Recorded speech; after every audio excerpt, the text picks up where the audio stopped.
Most conversations about homelessness in our community focus on adults and individual adults, and every panelist has focused on an individual adult homelessness.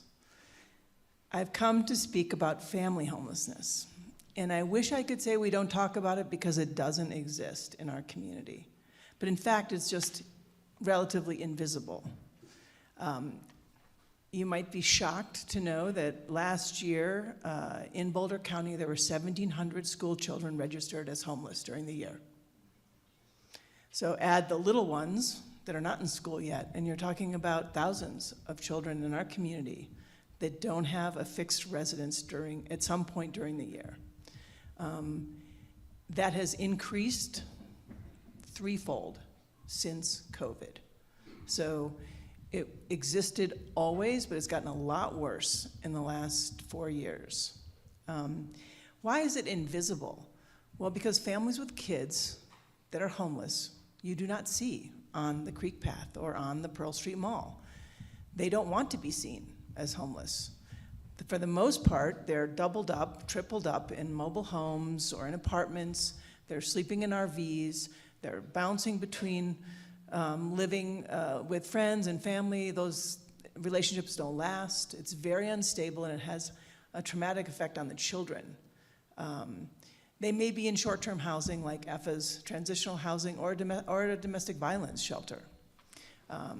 But they are not, you don't see them. But even though you don't see them, society pays a huge cost for family homelessness.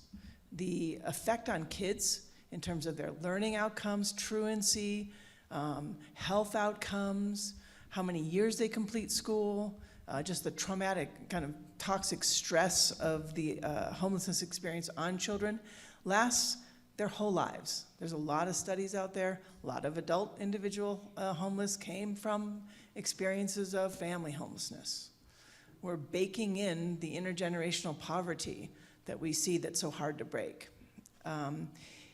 It's also a homegrown phenomenon. These are not people coming to Boulder homeless.